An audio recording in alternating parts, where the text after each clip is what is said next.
afternoon, ladies and gentlemen. My name is Adam Monti, and today we're going to have a little talk about cyber warfare. Now, I'm sure everyone here has heard about, in some way, shape, or form, malicious hackers going into the government, stealing information, stealing people's identities, attempting to steal money from corporations. So, today we're going to define what cyber warfare actually is, and then we're going to talk about how the US military is using new hackers in their own ranks to fight them. So, has anyone heard of the book by Tom Clancy, Threat Vector? In the book, Tom Clancy uses a bunch of techniques through the hackers to fight the Chinese military and the Chinese hackers. Now, these techniques used to sound far-fetched and not real, but the closer that we get to when Tom Clancy had originally published the book, or had planned on the setting of the book to be, the more and more the techniques actually become real. So, cyber warfare is defined as the actions by a nation, state, or international organization to attack and attempt to damage another nation's computers or information networks through, for example, computer viruses or denial of service attacks.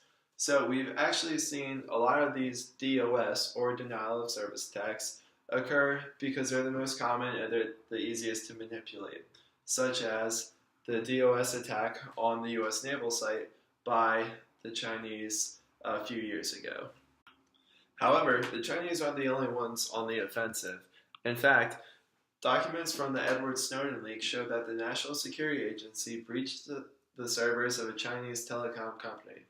The hacking came at the same time that the US government blocked the company from business deals in the United States.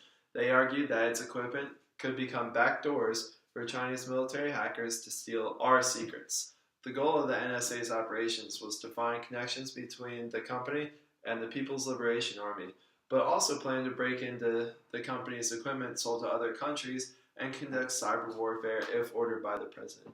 So that's our own country going on the offensive, which is slightly reassuring. However, in this new age, you have to determine how we're going to define cyber warfare. Like I said in the definition earlier, we do have the definition, but what does that definition mean for the military and organizations such as the United Nations who watch over the world?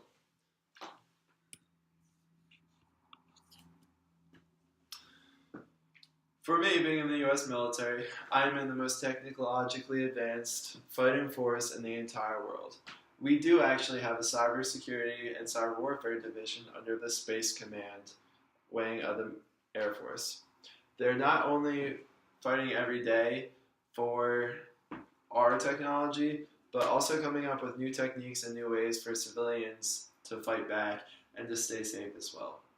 They're creating new job positions, and the tasking for that position will be to prepare to actively engage the enemy hackers in an offensive front, which we're beginning to see not just with the military, but with the NSA, the CIA, and the FBI. Other countries are already including war games as part of their cyber warfare training by actively using ground, air, space, and cyber elements of war.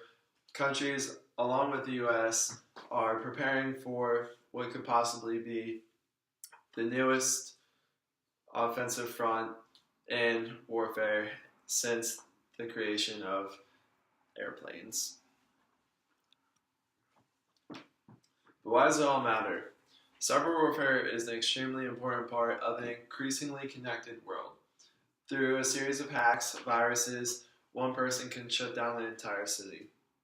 Attacking streetlights, attacking sewage systems, attacking just people's general Wi-Fi and connectivity to the internet can wreak havoc on the citizens of any given place. That's why it's important for the United States to become one of the world leaders in cyber warfare, being at the forefront of development and training, and being the ones to really determine the rules of how cyber warfare is to be fought in such a way that innocent civilians aren't hurt, financial institutions aren't destroyed, and war, such as we know it, doesn't completely change because with a new frontier such as cyber warfare, you never know what's going to happen.